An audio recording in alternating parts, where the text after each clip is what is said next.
Another optical phenomenon that you're probably familiar with that has to do with the wave property of light is polarization. And this, we really have to have a nice picture of light as a wave. In particular, we're going to focus on the electric field part of the wave. So the idea is that when we set up our electromagnetic radiation, so this is the electric field going up, sort of, and then going down. So that's the electric field part. So this is the electric field. So it's oscillating up and down. And associated with this, there is a magnetic field. So, but I'm not going to draw that. So there is a magnetic field that's associated with this. But this is one polarization. So this would be polarized. This is polarized light. Polarized is linearly polarized. So in this vertical direction, in the plane that you're seeing here. But light, generally, when we look at it, isn't polarized. And so what you have is you have light where you have the electric field maybe is coming out of the page and going into the page. So, and this is, I'm just drawing light that's all lined up sort of together here. But it's going to be the same frequency and wavelength, and we can imagine that whatever creates this creates the same amplitude. So this is now we've got we're starting to get unpolarized light. We can add in some more sort of in between. We can have something that looks like this and then goes down here and then comes up and goes down and comes up and goes down like that. So there's our electric field kind of coming halfway out of the page as we go along like this. So now we're getting unpolarized light, and this is kind of a messy picture, but what we do is we can set up then, and you probably have a polarizer, maybe you may have polarized sunglasses where you have a material, a film that's set up to pick up one polarization. Like if we want just these waves right here and basically not see the others, then we would have a situation where we would have basically like a fence that can sit up and just let the up and down go through when this finally hits here, right? So only the up and down rays get through, and the ones that aren't up and down, the horizontal ones, don't get through. The ones that are sort of off at an angle like this, we pick up a component of the electric field. So we pick up, once we put our unpolarized light on this side, then once we put it through our polarizer, like polarized sunglasses, then coming out the other side, we just have electric field in this direction. So it's made up of the one that was in this direction plus components, anything that has vertical components, these components that are up and down. So we'll often see this drawn just in terms of the electric field rays, like we have here down below in your book. This is the book's picture, nicer picture of what I have, which is random polarized. Our unpolarized light is showing up here, and then it goes through this polarized filter like this orange that I drew up and down that just picks up a polarization direction. So it picks up this ray, it picks up a component, right, of that ray, and it probably picks up a component of that ray as well to then give us our polarized light. And this is what polarized sunglasses do. Now, the reason for polarized sunglasses is that when light reflects off of surfaces, it gets partially polarized. And in fact, there is an angle at which, when we send light in, so we send unpolarized light in, unpolarized, so we have electric fields in all directions, right, coming in at some angle, there is an angle at which the light comes out all polarized parallel to the surface.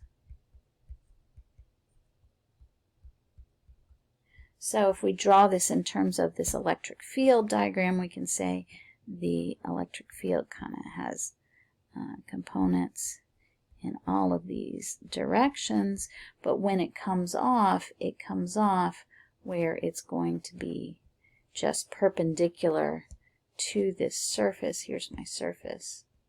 And so, that's not a very good drawing of, I'm sorry, parallel to the surface. So in this sort of horizontal plane, it's going to be parallel to that.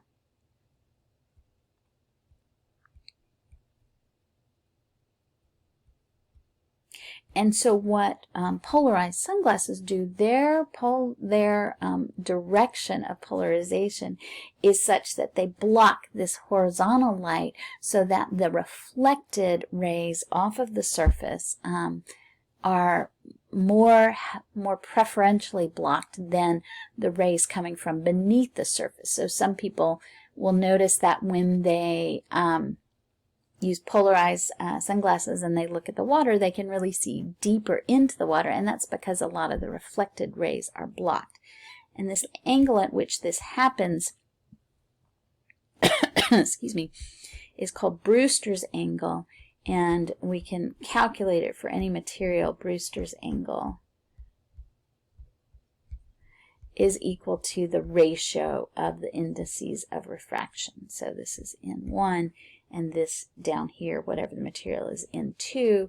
And so you can figure out for example, if we say water about 1.3 and air about 1, then we get a Brewster's angle of around 50 or so degrees. So another place that this shows up, you'll notice if you wear your polarized sunglasses, sometimes it's hard to read your phone or your computer, as the case may be if you're outside trying to have class outside. And the reason is that many computer screens, especially thin screens, are made out of what are called liquid crystal displays. And they are sort of molecules that line up and can rotate our polarization of our light. And what we can do is we can turn these on and off. So these are with an electrical signal,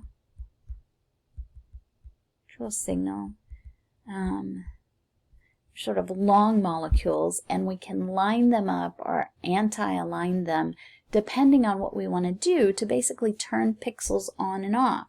So basically, if you think about a screen set up with two polarizers, so we start with unpolarized light. So here's our unpolarized light.